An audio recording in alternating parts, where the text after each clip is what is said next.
we're keeping a plan B rolling while we say we believe. Faith isn't just saying I believe things. But how does God respond? Does he respond with, you ungrateful little? He doesn't. Daily bread. And each day, go and take it. Now, what he says also is,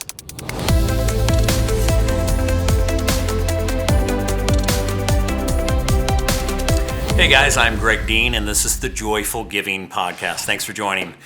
I want to talk a little bit today about the phrase daily bread.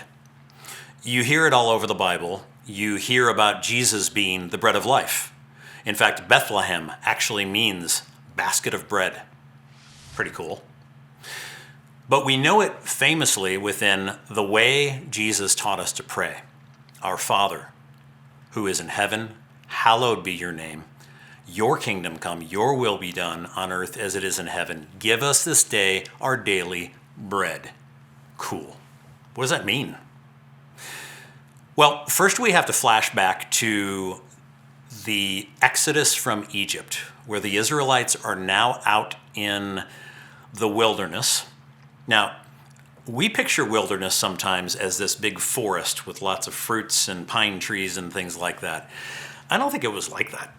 I think we're talking desert and tumbleweeds, maybe some cactus at best, and some snakes. Lots of snakes.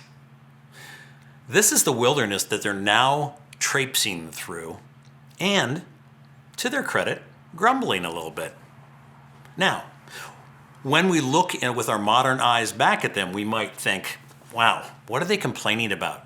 God just released them for multiple hundreds of years of slavery in Egypt under Pharaoh. Now he actually split a sea in half, allowing them to escape on dry land, and now they're grumbling. They're saying things like, wow, at least back then in slavery we had meat pots. We had something. And now they're thinking, I'm about to starve. Hey Moses, is that what you brought us out here for? Just to starve to death? Again, I can understand a little bit. I might even have been a guy who thought of that, maybe even said it out loud. But how does God respond? Does he respond with, you ungrateful little? He doesn't. He's long-suffering and patient, even with grumbling followers. And he provides manna, bread from heaven, that tastes like graham crackers, basically. It's coriander seed and honey. It's delicious to taste, great texture, and it fills them. And he says, take all that you need, daily bread, and each day go and take it. Now, what he says also is, don't take more than you need, doesn't he? And some people do, and by the next morning it's rotting and gross. Why? Well, because he's making a point. Either they trust that he's going to provide new manna and dove and water, by the way, or he's not.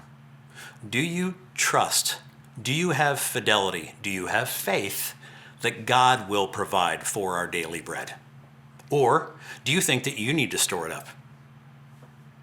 I think the answer to that is most often we don't trust God. Or at least we're keeping a plan B rolling while we say we believe. But have we truly jumped into the faith wheelbarrow? What the heck does that mean, Greg? This is one of my favorite stories. There was a carnival performer who decided he would stretch a tightrope across Niagara Falls. This is a true story. And what he did, in lieu of one of those long poles that he would walk to keep himself balanced, he used a wheelbarrow with the rubber tire taken out. So it was basically a concave wheel that he was using to keep his balance as he walked across the entire breadth of Niagara Falls. And when he got to the other side, there was a crowd waiting for him, and they just burst into applause. They were just absolutely amazed at this guy's ability to balance and go across something as treacherous as Niagara Falls. And there was a young man standing there, and he says, young man, do you believe that I was going to make it across? He says, yes, sir, I do. And he says, do you think that I can make it back across? He says, yes, sir, I believe you can. He goes, good. Hop in the wheelbarrow. So what is faith? Let's talk about that. Faith isn't just saying I believe things. Demons say, I believe, and they tremble. Faith is stepping. It's action.